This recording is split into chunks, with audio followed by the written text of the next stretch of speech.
The widow's oil is inspired by a passage from the Bible. And although brief, it has led to the creation of a 300 plus page book, which just far exceeded how big I thought that thing would actually get, 13 novellas, and 3 short story collections. It's quite remarkable, now that I think about it, for just 6 verses in the Bible. And some of these novellas and short stories draw inspiration from various passages in the Bible, while other books just feature characters from these narratives who lived during that time. Now, I've always wanted to explore fictional characters from these stories, which would be fascinating because we sometimes often perceive the Bible as the sole narrative. And we treat it as though if no one else or anywhere had their own lives, mindset, beliefs, or ambitions. Now, clearly, this would have been far from the truth. So the idea was to take one passage or a character as the foundation for the books and then expand it from there. Phashar is a novella rooted in a similar manner as The Widow's Oil, and it's kind of similar to what we did there. We took Widow's Oil, had a character, expanded it, used other characters, and Phashar is one of those characters that came out of it. And funny thing about it, it's very similar because it also comes from the Bible. Now, in 1 Kings chapter 16, there is a brief passage about the war in Gibeathon, and that was between the Israelites and the Philistines. Now, these two nations frequently clashed over land, power, and resources, and just about anything else they could think of.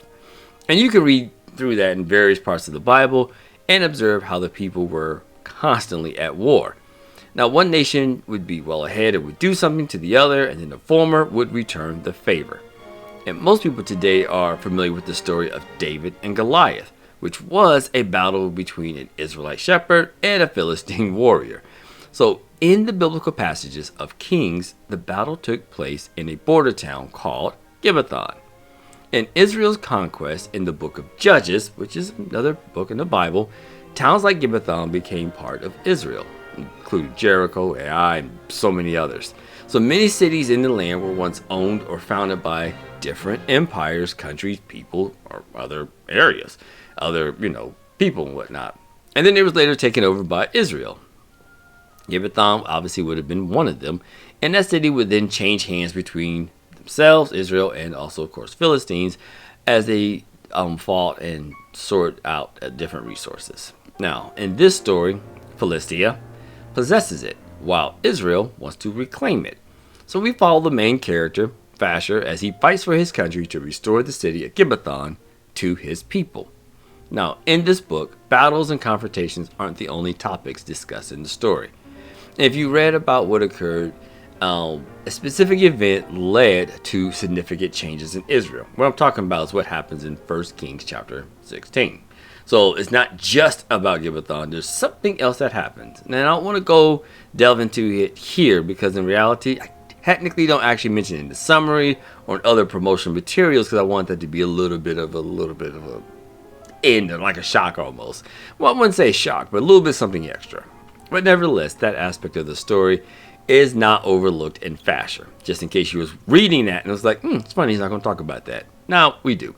Which offers a captivating perspective on what happens when events unfold very close to your own home. So, please read 1 Kings chapter 16 to gain background on Phashar at your leisure. Alternatively, you can also get the book, you can read it, and then explore that part of the Bible. Whichever way, and then I would actually say read even more, because the book of Kings is actually quite entertaining. It's showcasing royal leaders who engage in actions that were either beneficial for the people or sometimes led to their ruin, and disastrously. And it features numerous wars, battles, and skirmishes amongst surrounding empires as well as between themselves. So it's one of those Bible books rich with entertaining tales that can be enjoyed for years. And eventually I would imagine some studio production companies will start adapting parts and passages in the book of Kings just for fun. But if that doesn't happen, you can best believe and be sure that there would be many other novels written under the Ricardo Lavon banner aimed at sharing entertaining and inspiring stories from the Bible.